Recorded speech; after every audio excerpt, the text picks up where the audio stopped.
Constant force के लिए क्या फॉर्मूला है? तो work done equals to force into displacement, ये कांस्टेंट फोर्स के लिए। लेकिन ये तो बदल रही है।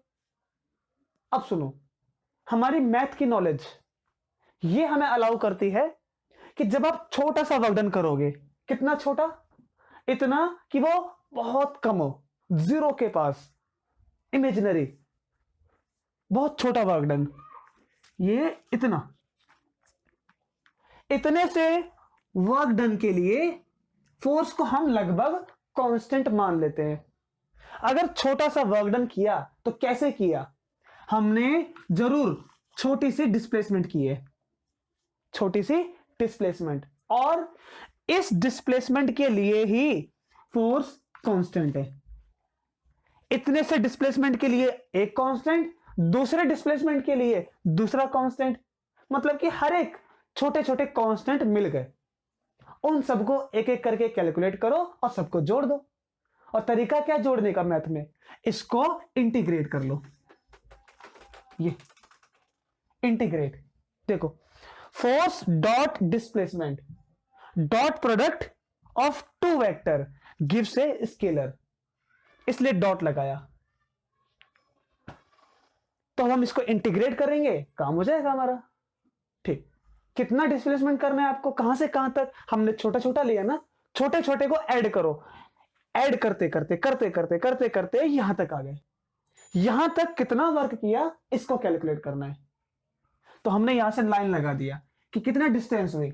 कोई कहता है 0 से 10 मीटर, 0 से 20 मीटर, 0 से 25 मीटर। हमने कहा वेरिएबल नाम दे दो, कोई भी कुछ भी पिक कर लो, R1 से R2, है ना। तो हम R1 से R2 डिस्टेंस पिक कर लेते हैं।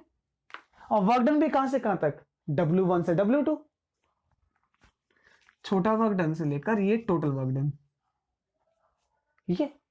अब उसके बाद इस प्रोसेस को शुरू करते हैं, ठीक है।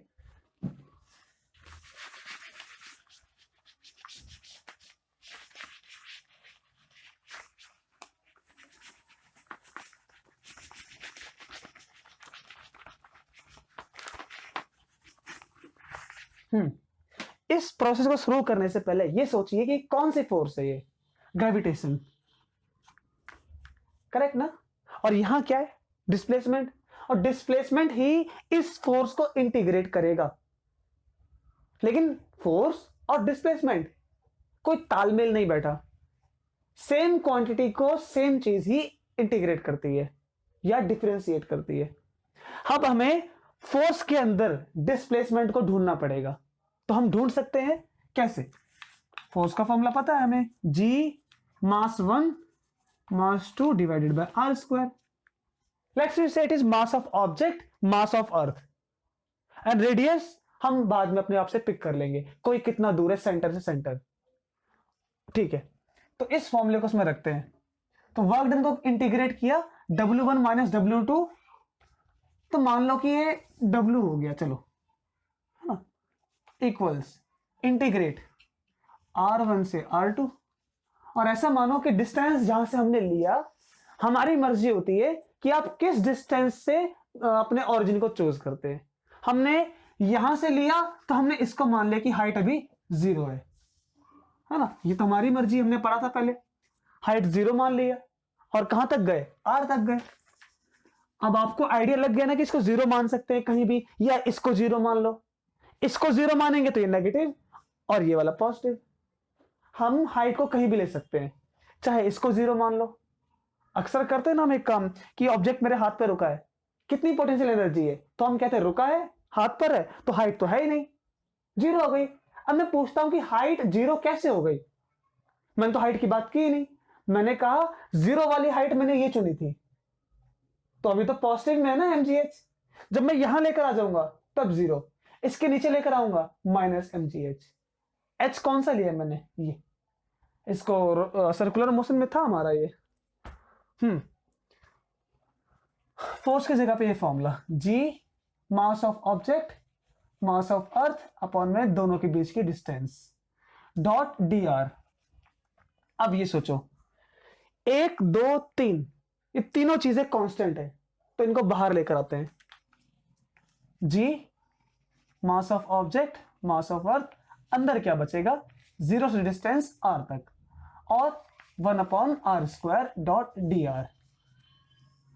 अब इसी 1/r² को मैं लिख सकता हूं r⁻²। अब आगे का हमारा तरीका क्या है, 0 से r, इसको इंटीग्रेट कैसे करते हैं, पावर एक ऐड हो जाती है, तो हम इसको हटा देते हैं। जब इंटीग्रेट कर रहे हैं तो इंटीग्रेटर ऑपरेटर खत्म। अब पावर एक ऐड होगी तो -1 हो जाएगा, और पावर वही सेम नीचे आ जाती है, और इंटीग्रेशन 0 से r तक। अब हमारे पास नेक्स्ट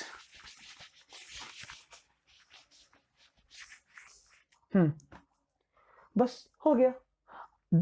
r की जगह पे r रखेंगे, और 0 के तो मतलब ही नहीं है कोई, क्योंकि ये चीज क्या है, रेंज, और रेंज में कैसे करते हैं, पहले ये वैल्यू माइनस में दिस मैं रख देता हूं, और ये वर्क डन, तो work done equals gm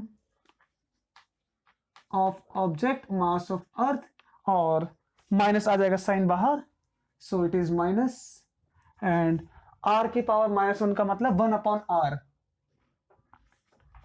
1/r, और इसको पहले रखेंगे r की जगह पे r, फिर माइनस में r की जगह पे 0, इसका तो कोई मतलब नहीं बनता है ना, इसको हम हटा देते हैं।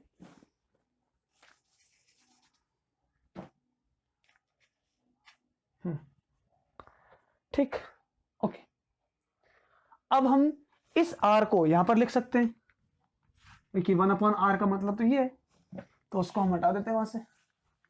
So this is your work done, और इसी वर्क डन को हम कहते हैं पोटेंशियल एनर्जी, जिसको हम U से लिखते हैं।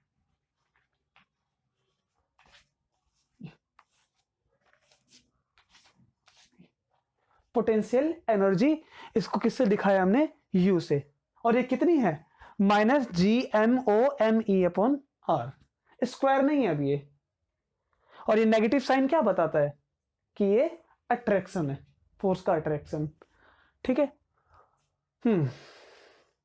और क्या बताएगा नेगेटिव साइन, इसको हम आगे देखते हैं जब ऑर्बिट पढ़ेंगे। सो ये आपके पास मैथमेटिकल कैलकुलेशन। पोटेंशियल एनर्जी क्यों है, क्योंकि ये फोर्स लोकेशन की कैरेक्टर थी, लोकेशन को बदलने से एनर्जी बदल रही थी, वर्क डन चेंज हो रहा था, और जो एनर्जी लोकेशन के बदलने से बदले, वो एनर्जी का नाम क्या है, पोटेंशियल एनर्जी। और जो मूविंग ऑब्जेक्ट के पास होती है वो काइनेटिक एनर्जी, वो कितनी होती है, 12 mv², कि एक ऑब्जेक्ट ऑर्बिट करता है, ऑर्बिट करते करते रफ्तार v है, तो काइनेटिक एनर्जी कितना, 12 mv²। अब हम कुछ मैथमेटिक्स की बात और करते हैं, देखो क्या बात करने हैं।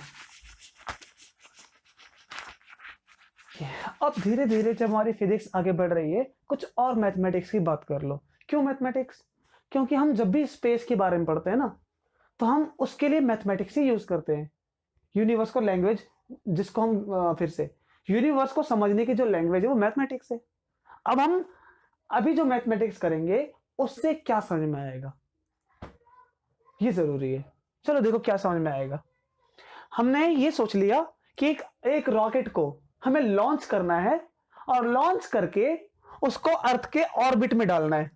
अर्थ का ऑर्बिट मतलब, अर्थ के ऑर्बिट का मतलब कि अर्थ की gravitational potential energy, gravitational field का इंफ्लुएंस अभी भी रहेगा। ऑब्जेक्ट यहां भी ऑर्बिट कर सकता है मतलब कि अर्थ की ग्रेविटेशन फील्ड जिसके कारण उसको वो बांध के रखेगा वो अभी भी है, लेकिन ऑब्जेक्ट यहां ऑर्बिट नहीं कर पा रहा, इसका मतलब कि ग्रेविटेशन फील्ड यहां तक नहीं है ना। अच्छा, अगर यहां तक है तो वो ऑर्बिट करेगा, और हमने अभी एक कंसेप्ट देखा था कि ऑर्बिट करने के लिए, एक ऑब्जेक्ट को ऑर्बिट करने के लिए एक स्पीड चाहिए। वो स्पीड जिसके कारण ये ऑर्बिट कर सके वो कितनी होगी, क्योंकि ऑर्बिट करना है उसको रफ्तार चाहिए। इसीलिए हमारा मेन टारगेट क्या होगा, हम ऑर्बिट की वेलोसिटी निकालेंगे, ऑर्बिट करने की वेलोसिटी। कौन सी वेलोसिटी? अब ये दिक्कत है, क्योंकि ऑर्बिट तो यहां भी कर सकता है, यहां भी कर सकता है, यहां भी कर सकता है, लेकिन यहां नहीं करेगा। क्या उसका एक ऑर्बिट होता है? नहीं, उसके बहुत सारे ऑर्बिट हैं।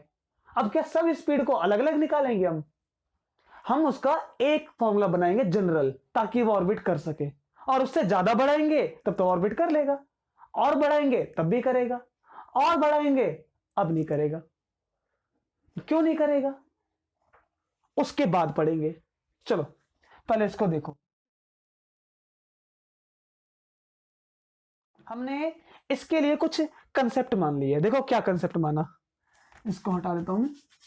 हमने माना कि ये ऑब्जेक्ट कहां पर है, अर्थ के रेडियस आर,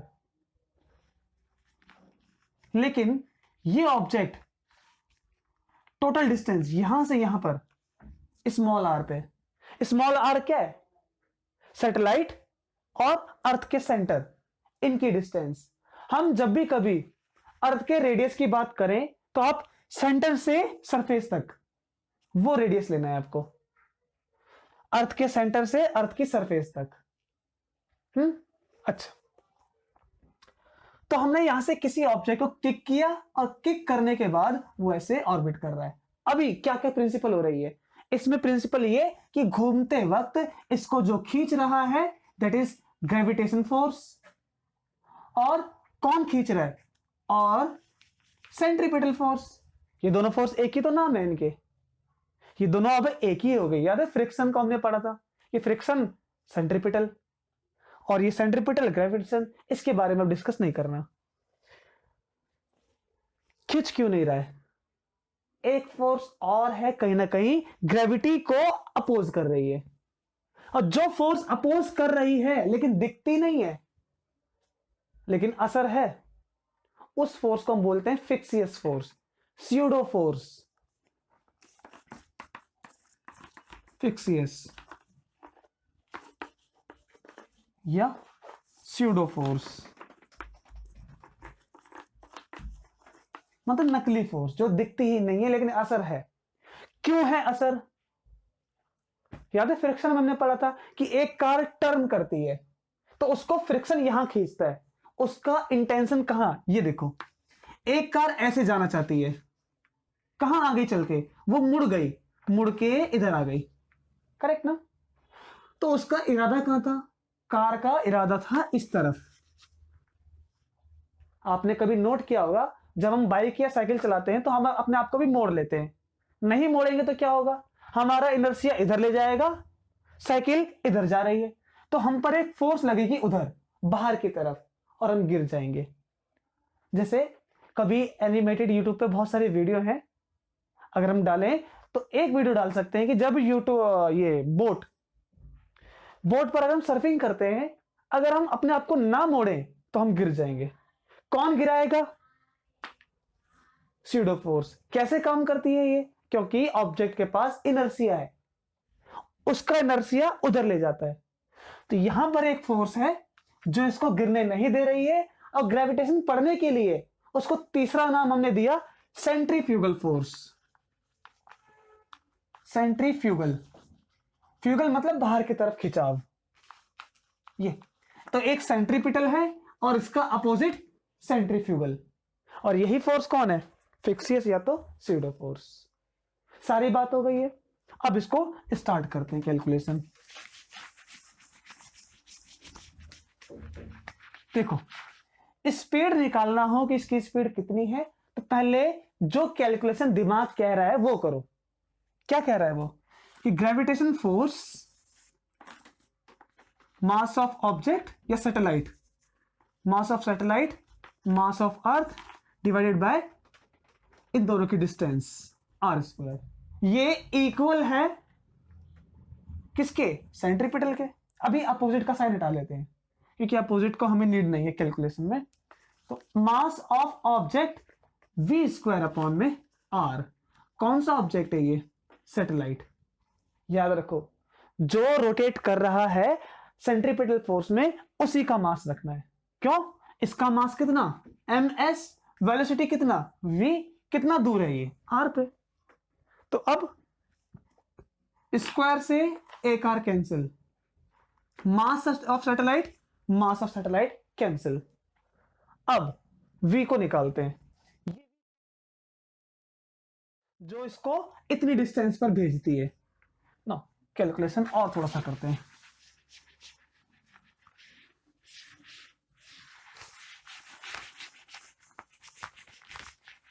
और यही कैलकुलेशन होती है जो आपको बहुत जरूरी पड़ जाएंगी। तो कितना हो जाएगा v स्क्वायर? तो v equals under root GME upon में r, GME अपॉन में r हो गया। ये कौन सी स्पीड है? Orbital speed. हम जैसे जैसे डिस्टेंस रखेंगे we will get velocity of orbital velocity. मतलब क्या कि जो इसको ऑर्बिट कराना है, ऑर्बिट कराने के लिए हमें क्या देखना पड़ेगा? केवल और केवल डिस्टेंस, क्योंकि ये दोनों कांस्टेंट है। तो ऑर्बिटल वेलोसिटी डिपेंड्स ऑन और इनवर्स डिपेंड करती है ना, इनवर्स डिपेंड करती है कि जितनी पास रहेगा ऑब्जेक्ट उसको ग्रेविटी उतना तेज खींचेगी। मत खींचो, इसलिए स्पीड बढ़ाओ। स्पीड बढ़ाने से ये फोर्स बढ़ जाती है, सेंट्रीफ्यूगल। स्पीड बढ़ाने से ये पूरी फोर्स बढ़ जाएगी। इस फोर्स का अमाउंट और सेंट्रीपिटल का अमाउंट इक्वल और अपोजिट होता है। ठीक है, याद रखना कि ये जितनी सेंट्रीपिटल होती है उतनी ही सेंट्रीफ्यूगल होती है। इसीलिए हमने कहा स्पीड बढ़ाने से ऑब्जेक्ट पर यह फोर्स बढ़ जाएगी, तो जितना ऑब्जेक्ट तेज घूमेगा उतना ही बाहर जाएगा, और जितना बाहर जाएगा उतना वो बैलेंस रहेगा। ये नहीं बढ़ेगा तो अर्थ खींच लेगी। अब सोचो कि जब कोई ऑब्जेक्ट अपनी एक्सिस पे स्पिन करता है, उसकी शेप, अर्थ की शेप ऐसे क्यों हो गई? क्योंकि वो तेजी से स्पिन कर रहा है। तो ये फोर्स उसके हर एक पार्टिकल को खींच रही है। मतलब कि अगर हम इक्वेटर पे चले जाएं, कहां से खींचती है? इक्वेटर से। अगर हम इक्वेटर पे चले जाएं तो हमारा बॉडी ऐसे खींचेगा, लेकिन बहुत टाइम लगता है उसमें, सेंट्रीफ्यूगल फोर्स। ठीक है, लेकिन अभी एक हैरानी वाली बात, वो क्या है तो नोट करना कि जो ऑब्जेक्ट ऑर्बिट कर रहा है वो अपने खुद के मास से इंडिपेंडेंट है। मतलब मास ऑफ सैटेलाइट कितना है डिपेंड नहीं पड़ता, फर्क नहीं देगा। देख लो वहां पर सैटेलाइट हल्की है कि भारी है, फर्क नहीं पड़ेगा। लॉन्च करो, ऑर्बिट में जाएगा, स्पीड। ये एक थोड़ा सा प्रॉब्लम बन जाता है कि हम सैटेलाइट को हल्का बनाए कि भारी बनाए। कैसा भी बना दो, बस जो आपको सामान चाहिए वो डाल दो और ऑर्बिट कराओ। कितनी रफ्तार होती है ये कितनी रफ्तार है डिपेंड किस पे करेगा? रेडियस पर।